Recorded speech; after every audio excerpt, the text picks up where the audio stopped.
for coming along to this reading workshop. Before we start, I just want to say a few things. If you need the toilet, the adult's toilet is just down the corner on the left. If there was a fire alarm, please make your way out towards the field, start to direct you. Can I please invite you to turn off your phones and please try to keep conversations low so we can all hear our two presenters today. We're very lucky to have two very talented teachers to lead this workshop. Miss Kirsty over here, she leads Year 2, she's from the UK. And Miss Margot, she's from Australia, she leads Year 1. Both very talented, highly experienced teachers who have been reading for a very long time, including yourself. So, enjoy this workshop, it's a very important topic. The most important skills for children can learn is reading. So, if you have any questions, they'll be here to answer. So, I'll hand you over to Ms. Margot and Ms. Kirsty and enjoy the workshop. Thank you. Good morning everyone, can you all hear me okay? Fabulous. Okay, so welcome to our reading workshop. As Ms. Priscilla said, Ms. Margot and I have been doing reading for a long time with children. So hopefully this morning we can impart some knowledge for you so that you know how we teach reading here at Rugby and also what you can do to support your children at home. Oh, here we go. Okay, so today we're going to cover positive reading attitudes and behaviour. Positive being the key word this morning, okay? We want our children to develop a love of reading, both at home and at school. We're going to talk about the reading progression, the kind of progression that we expect the children to be making and how we can help them to achieve that progression. We're going to be showing you about what the reading focus is like in pre-prep, the kinds of things that we expect them to be able to achieve when they're working with us. We're hopefully going to give you some ideas as to how you can help us at home. And we're also going to give you a little bit of do's and don'ts so that you understand what it is that's going to create that positive environment when you're reading with your child. Thank you very much. So what we try to do with our students here in the pre-prep building is teach them the power of yet. And that's a really important message when we're teaching our children to read. I promise I'll say short. Okay, so sorry about this. Okay, so yeah, it's really important that our children go away with the message that they can't do it yet. Reading is an incredibly challenging skill. We all know that. We've all had to learn to do it ourselves. So when your child is saying, I can't read this word, I can't understand this book, I can't tell you the answer to the questions, please always use that word yet. We do it at school all of the time. We're constantly saying to them, you can't do it yet. You're not good at it yet. Okay, you don't understand it yet. Because they will. It's a very, very important learning process that they will eventually be able to do and do very well. So we're just going to play a short video for you that's going to give you a little bit more information about reading. Reading aloud with your child is an important part of their education. It teaches them how to speak fluently, listen carefully, and eventually the ability to read by themselves. Here are 5 tips to make the time you spend reading with your child more effective. Number 1. Show them the cover. Before reading to your child, show them the cover of the book and ask them questions about it. This is a great way to engage their interest and work their imagination. Number 2. Test your child's interest and progress. Children can be easily distracted. To keep them focused, ask questions such as how they think the characters are feeling. What do they think will happen next? This helps to keep them interested and tests their predictive skills. Number 3. Check newly acquired skills. Stories contain diversified vocabulary. Whenever new words pop up, make them guess the meaning by using picture clues. Break down sentences that they do not understand and constantly ask simple questions. Number 4. Make it engaging. Children tend to be more attentive when the story comes to life. They need to differentiate between characters to follow the plot, so using separate voices and nuancing lines is a good trick. Number 5. Get feedback from your child. At the end of the book, Ask your child what they enjoyed or disliked about the story and explain why. Asking these types of questions improves their oral fluency. It also encourages them to form opinions and gives them the confidence to express their preferences more. Any one of these 5 tips should engage your child with reading and hopefully start them on a journey of being a lifelong reader. For more helpful videos like this one, please visit hamptonschoolmu.com. So as a parent, what we ask of you is to make reading fun at home. That's really, really important. If they come to school with a love of books, a love of stories, then it makes our job easier to teach them how to read.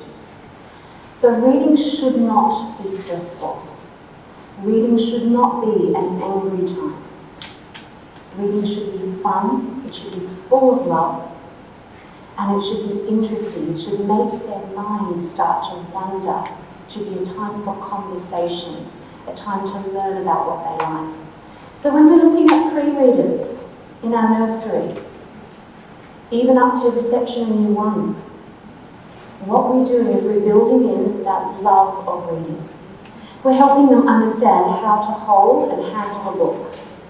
Let them turn the pages themselves. Let them know the letters of their name. Oh look, there's an M for Mummy. Ah, there's an E for Emma. Find the letters and names of your family members, of your teachers, of your friends, and play with it. Make it fun, make it a game. It doesn't have to go for very long. When I read with my children, sometimes it takes 2 minutes, sometimes it takes an hour. We make sure though that it's fun. So make sure that you're talking with your children about the story. When you're reading with children, it goes 2 ways. Don't just hand them the book and say, read to me. We want them to be able to talk to you about it. So that's really, really important. Have a conversation. Look at the pictures. Ask them questions. Ask them what they think, what they like. Do they remember when? That practices their oral language and it makes them think about the story and make connections. So when you're reading with pre-readers, it's not so much about the words on the page. We're looking at phonological awareness. So that is the sounds. So in a language we have speech sounds, phonemes, and we teach the children about these. We want to make sure that when they're hearing us read, they hear those phonemes in the sounds. We're helping them find their letter knowledge, looking at the titles, looking at the words. Where's the letter from your name? Can you find that sound? They might have a go at writing. They might write books. They might write letters. They might write shopping lists. So that's all part of the process too. And the really big one that I've already mentioned is that oral language, the speaking about it. So much of the reading process is not just reading the words on the page. So that's really important. You need to be able to talk about the book, the words, the sounds, the pictures, the meaning, the feelings. So make sure you're using that oral language with them. So we introduce phonics as the first step in decoding. So you'll hear us use this word a lot, decoding. So language comes with a code. We have to be able to hear it, and then we have to be able to recognise the letters and the sounds in that code. So that's one of the first things that we introduce when they're young. We start teaching them those letter-sound relationships. Now, English is a tricky language. At. But the A can make many sounds. So we need to be able to have them practice an initial group of sounds, and then we build in trickier, more difficult, more challenging combinations. English has lots of different letter sounds combinations that are not phonetic. They don't sound and write in the one-on-one correspondence. So unlike Thai or some other languages where there's one sound, one letter, English is a little bit more difficult. We have lots of different combinations. So we work with the children to understand and decode the language system. So one of the things that we do with the early readers that you can help with is this process called decoding and blending. So blending means putting it together smoothly. So if a child comes up to a word they don't know, we identify the sounds. So it's important to have directionality, so they understand which direction to go in, where to start. When we begin reading, we use a tracking finger. As they get more confident and competent, we then move that tracking finger away. You don't see the 10 children reading with a finger. But in nursery, in reception, in year 1, even in year 2, it's still okay to have that tracking finger. So we start with ish. Now there are 3 sounds in fish, 4 letters, but 3 sounds. Ish. And we do a lot of really tactile things with the children. So we will act out those sounds like this. Ish, fish. To help them segment, which means identify separately, and then blend together smoothly. So once we've identified the sounds, ish, we blend, fish. And then the important last step is say the word and identify the meaning. Just because a child can make the right sound doesn't mean they understand the word and can use it. If they can't use it and understand it, it's not reading. So sometimes we have parents come and say, oh, but she's read this book and it's a really high level. I don't care about the levels. I care about whether the child can understand and use that language. I know it's difficult. You want your child to move through levels. You want to go up the numbers. Next step, next step, next step.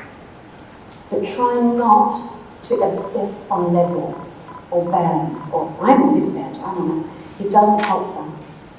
What we're looking at is we're looking at that balance between can they decode the sounds and can they understand and comprehend the meaning. So 2 things happening at once, really important. And when we read with the children at school, that's what we are looking for. Can they make the right sounds? But do they have that meaning? So we'll go to the next please. So when we're introducing the reading steps, the first thing that we start with is the phonics, and then we move into CVC words. That stands for consonant, vowel, consonant. And when you have a beginning reader, they will be bringing home CVC words, they'll be practicing books with CVC words in them. CVC words are easy to decode. They do have a 1 sound, 1 letter relationship. Okay, we're not going to throw in a tricky A sound. So we start with the CVC, and then when they become capable with that, we move on to digraphs. A digraph is 2 letters that make a single sound, like the sh in fish. Okay, so it's the next step. In English, we also have trigraphs, 3 letters that make 1 sound. We also have quadgraphs, 4 letters that make 1 sound. So we move them through that progression as they are ready. We also have to cover sight words. These are words that are common in English, but they're not easily decodable with that same phonics method. So we're showing children that yes, that act sounds are important, but then there are other words that don't follow that pattern, and they need to be able to recognise these to read a sentence. So I've talked a little bit about this. When a child is reading, 2 things are happening at once. They are decoding the language. So they're looking for those sounds and those letters to make the right sound. They're also then looking at the understanding and the meaning. Everything about reading is about finding meaning. So if I'm looking at a child and they can decode a really high book, but they don't understand it, they can't actually read that book. So sometimes you might find that a teacher will say to your child, right, we're going to try this book again, or we're going to try a different one. And you might think, oh, This is too easy, he's done this already. Or this was something she did last year. That means that we are looking for a different type of skill. This is a very common thing that we work with parents about. Parents want to go next. But sometimes we have to, when we don't call it going back, we keep going around. We practice again. So the curriculum goes around and around and around. It's all about practice. It's all about consolidating those skills.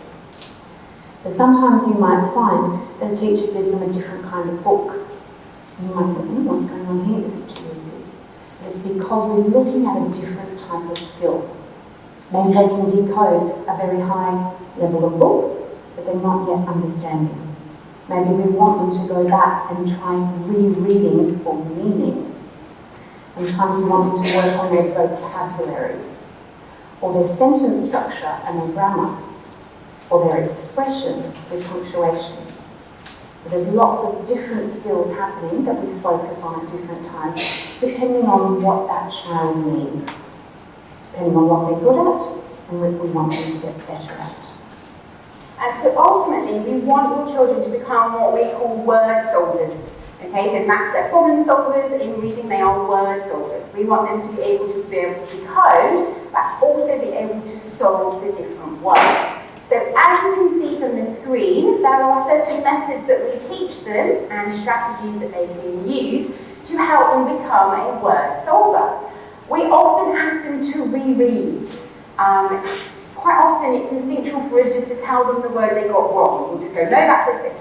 As a teacher, we try to encourage that we actually just say, oh, what does that say again? And see if they can spot themselves that they've misread that word. It happens to us as adults. We'll often be skim reading and misread, and we go back ourselves, and that's because we've learned to reread. We've learned that, oh, that didn't make sense in my head. I need to go back and check the word I've just thought I said. So the first thing that we really want them to do is looking, does it make sense? Does it sound right? Does it look right? So rereading those keywords. We also encourage them to look at the pictures, especially when they're in their younger years. The pictures will give them a lot of clues as to what the language could be that they're seeing on the page. So we do a lot of work of, can you see what that word might be by looking at the picture? And that's something that you can do at home with them. You can encourage them to look at the picture. Can they find an image that will help them to read that word? We ask them to, as Miss Margaret already said, slide through the whole word. And then in a second I'll explain that in a little bit more detail. But look at the whole word. Don't get stuck on that beginning sound, that beginning letter. Read through the whole part and see if there's anything in there that might help them understand what the word is that they're reading. We ask them to chunk the sounds together. And again, I'll explain that in a second. We have some characters to help them. But we ask them to put the sounds that they know within the word together and chunk them out. That often helps them to realise what the word is that they are trying to read. The last thing we do, and something that parents sometimes struggle with, is we ask them just to skip it out. And that might seem quite unnatural when you're listening to your child read, but what we're encouraging them to do there is to read the rest of the sentence and then use their knowledge to think, oh, that word must be this, because that would make the sentence make sense. And that's a really key skill that, again, we do as adults. We often come across a word, maybe aren't 100% sure how to say it or what it means, but we read the rest of that sentence and it allows us to understand, to develop that meaning that Miss Margot was just talking about. So here at the pre-prep, this year and last year, we've been using these characters. These are the characters that we use with the children to make it much more fun and engaging. Remember, we're trying to promote positivity and build a fun environment when we're teaching reading. So we start at the top, we have Eagle Eye. Eagle Eye helps us to look at the images. He is the character that we can use to say, oh, look at the pictures. Are there any clues there for what these tricky words might say? We have Lips the fish. This one is very common in reception year 1 children. That's when you look at the initial sound and you encourage the child to put their lips into the right shape to make that sound. The It's a very important one in the early stages of reading. Stretch the snake, that's the favourite in my class at the moment. We like to stretch out the sounds. Okay, so the example given is the word ship, and we stretch them out. We know sh, we know it, and we know f. So we stretch them out, and then they can read the word ship. Transmonkey is a revelation in Year 2 at the moment. The idea that they can look at the whole word and find bits that they recognise. Maybe they can see the word on within their word, or the word it within their word. And they absolutely love this in Year 2 at the moment because it's really helping them to read some quite challenging vocabulary because they're able to look for parts of the word that they already know and combine that with their other skills to then read these challenging words. Trying lion is that whole attitude of yet. Do not give up. Always try. There are times when children will just be like, it's too hard. I can't do it. And we encourage them to be a trying lion. Okay, to constantly just keep trying. If they've tried eagle eye and it's not worked, and they've tried lips the fish and it's not worked, and they've tried stretch the snake and they still can't read the word, they often can get quite deflated. But we then tell them you need to be trying lion. You've got to try all of these strategies before you give up on this word. We have skippy frog. That's where we just skip the word. They just can't, they haven't got currently their understanding to be able to decode that word. So we just say to them, leave it for a second, read the rest of the sentence, and we'll come back to it. And that's definitely something you can do at home with them. If they get stuck on a word, you can just say, read the rest of the sentence. Will it help you to work out what that word is? We have flippy dolphin. This is essential. As Miss Margot said, the English language is not easy. We have many ways of making our sounds, not just one way. So often we have to ask the children to flip the sounds. They might say ah, they might say eh. And one way or the other, the sound will hopefully make sense to them. So it's all about flipping over those sounds, going through all the options that they know. Which one fits, which one makes that word sound right. And then we have careful caterpillar. Young children like to rush. The aim for them is to get through the book as fast as they can so they can put it away and go do something else. We encourage them to slow down, to enjoy that book, to be able to laugh at the pictures and talk about what they're learning, what they're reading. So we ask them to be a careful caterpillar. When they're younger, as Miss Margot said, we ask them to follow the words with their fingers. This encourages them not to miss out words or to add in words that aren't there. As they get older, as a teacher, I often am prompting them, does it say the word there? And we'll have a laugh. No, it doesn't say the word. We need to be a careful caterpillar. So these are all strategies and characters that you can also use at home with them before you dive in and start just telling them the word. There are all these skills that they can try to be able to read that word. So you're wondering what you can do at home to help your child. So I'm going to give you a few tips and hopefully give you some confidence that you're already doing some really wonderful things with your child. So, in your hand, we've given you this handout. So take it away and read it with you. If you don't have one, you can make some more copies. We'll get some more copies for you. You can read this in your own time. This is something that I've used with parents for many, many years. And it's something that they come back to time and time again if they're feeling a little bit stuck or if reading is getting a bit difficult at home and it's losing some of the fun. So this gives you a couple of tips, and I won't go through all of them now because you can read it in your own time. But it gives you some really positive encouragement about the things that you can do to make it work. And it also gives you some guidance about things that you might do that can be a problem. They can be a bit difficult. Now, I know, because I'm a parent, that at the end of the day, children can be very, very tired. Children can not want to sit down and read. Sometimes they've got big feelings, they're emotional, and it's not the right time to read. Sometimes children really need a bedtime book routine. Sometimes that's what helps them wind down and go to bed. Sometimes it's something that keeps them up and makes them anxious and worried. So you know your child. Find a time that works. Some people find that reading with their child in the morning is better. Some people find that reading in the car works if they spend a lot of time in the car, as long as you can sit next to them and share the book. Some people find that reading in the car makes everyone feel sick. So it's up to you. You know your child, you know your family. But there are a couple of things that I will just give you as a word of warning. The big thing is to not push a child before they're ready.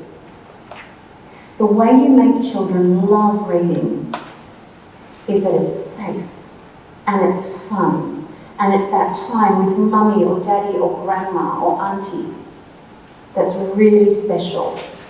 They have your full attention. Try to put away the phone. Don't have it there. Put the phone away. Don't feel like you have to video them reading.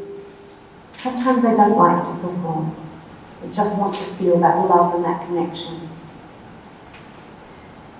Sometimes you might have to read a book over and over and over and over. There are books in our household that when my child pulls them out, I'm like, oh, not again, please. But it's good. Repetition, again and again and again, is good. It helps them with their language, helps them with their vocabulary, helps them with their sentence structure. So if they love it, do it. Do it again and again. I've read Where is the Green Sheep? Maybe 500 times. But it works. They love it. So if a child is getting a bit stressed at home and you're finding that there's a bit of a fight, they don't want to do it, come and talk to your teacher. That's why we're here. We're here to give you some support and help. Don't be afraid to come and say, at night he cries, he doesn't want to do it, we can give you some ideas. But read some of these tips and that might give you a first step. And you might think, oh, maybe I am pushing him too far. Or maybe I am controlling too much of it and I'm not letting them be the boss of the book. So when I'm reading with the child, I'll say, be the boss of the book. You hold it, you turn the pages. Maybe I'm choosing the book and I don't want to read it. Let them choose it. Maybe it is just too hard. And if you come to a book that they really, really want to read, but it's too hard, share it with them. And as they get older, one of the questions that parents often come and ask us is they feel a bit nervous about their language. They might say, I'm scared of the way I use English, I'm scared of my pronunciation, I think if I read it with them, I'll get it wrong. My advice to you is don't be afraid of that. Because your job as a parent is to make reading fun and loving. Your job is to love them. And they will love books if it's a beautiful shared time. If I had to read a book in Thai, my pronunciation would be terrible. So we're all learning. Now something that I want to show you which is really, really important is the 3 Ps. And we use this at school when we do our teacher training in reading. We use this with the teaching assistants as well. And at home, if you use this, then it will really help your child be a problem solver when they read.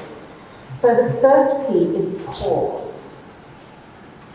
Wait.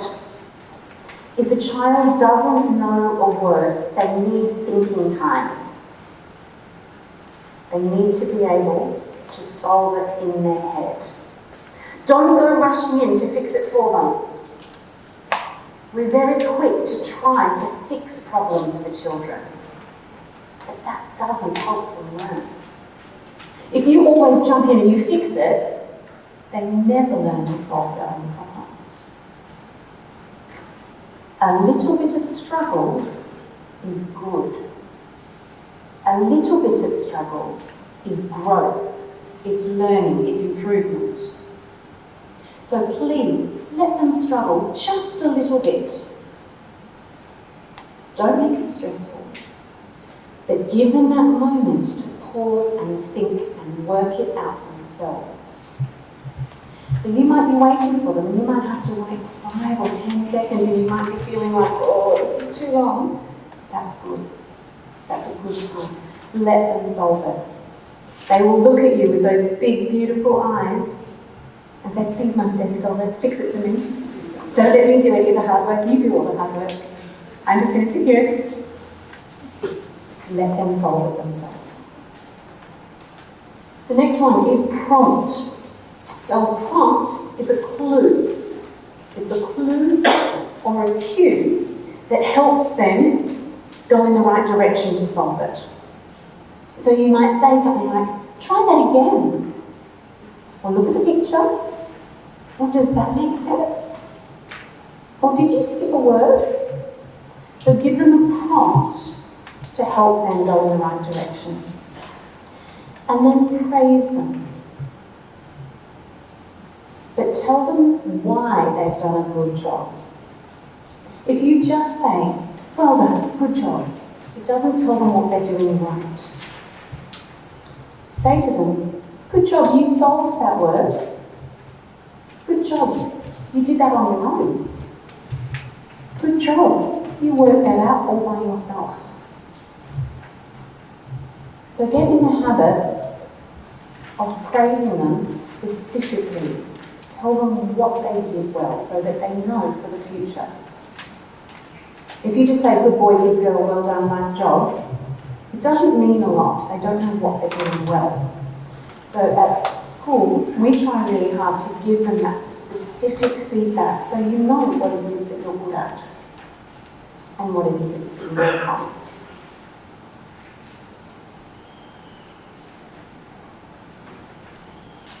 So we've covered this a little bit already.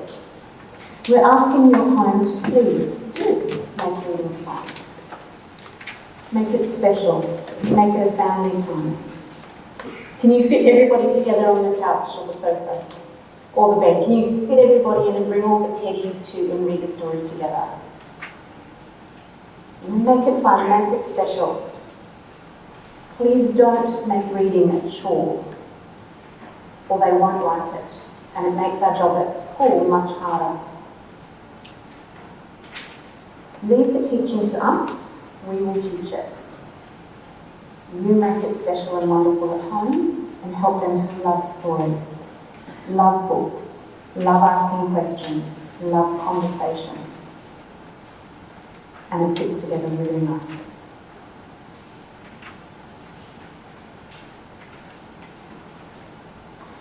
Now we'll make this PowerPoint available to you so that you can read this in your own time. But there are some very practical ways that you can practice reading English that doesn't just involve books. You can play board games, you can make shopping lists, you can write birthday cards, you can read recipes when you're cooking. So there's lots of ways to build in reading that isn't just sitting with the book. And we sometimes call reluctant readers the children who push back a little bit and don't like to read a book. They don't feel confident or they don't feel ready, and it's a bit harder to work with a reluctant reader unless you use tricks like this. So you're bringing in that everyday reading. Now I know, because I'm a parent and I've just done months and months of homeschooling too, is that it's sometimes very hard to teach your children, even if you're a teacher. Sometimes having a good relationship is more important than doing the reading. Sometimes. So what you need to do is be clever and find different ways to build that in. So when we go shopping to the supermarket, I'll give my children the list. And I'll say, right, you have to remember this, and they write it down. Now my little one's only 4.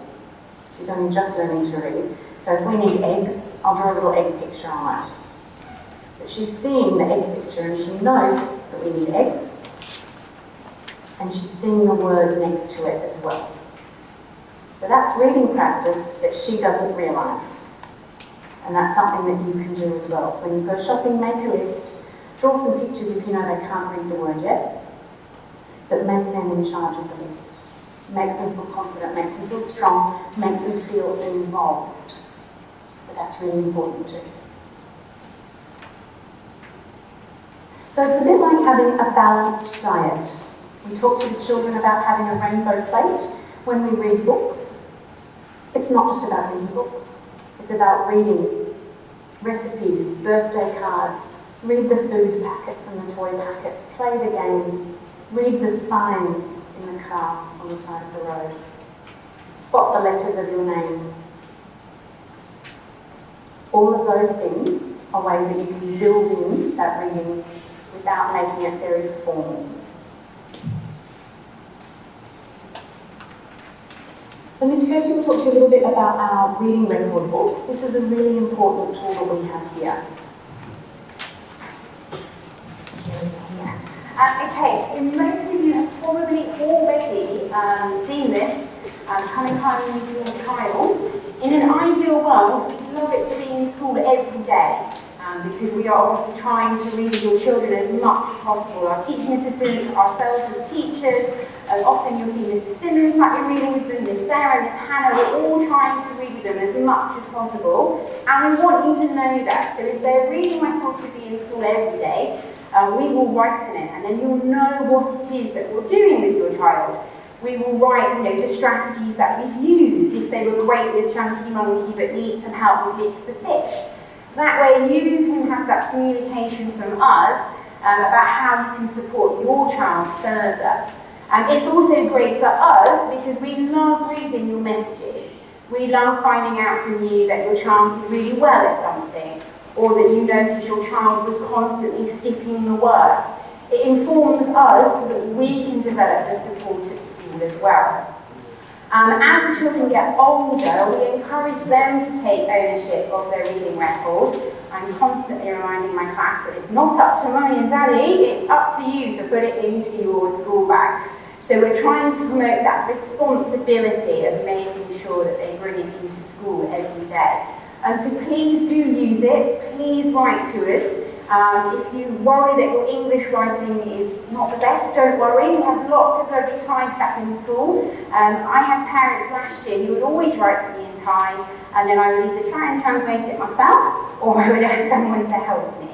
So please do use them as a form of communication, and we will use them to let you know as well how well your child is doing with their reading. I like this marketing, so I'm trying to do.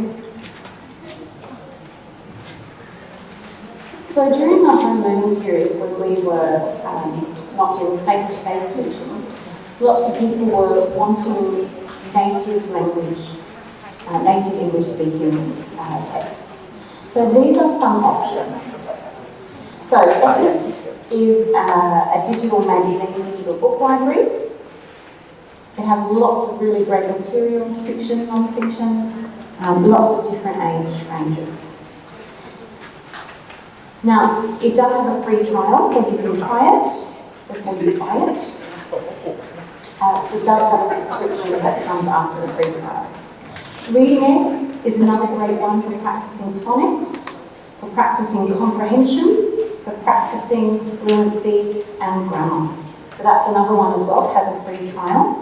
So you can try it before you buy it. Storytime and Bookaboo are both YouTube channels. Now, use YouTube carefully. You know why. Children do get obsessed, and it's very hard. Once they've got an iPad or a phone, it's very hard to take it away. So, limit. I have very tight controls. I'm the big bad policeman in our house, and I say, right, one story, one game, set the timer, when the timer goes off, finished.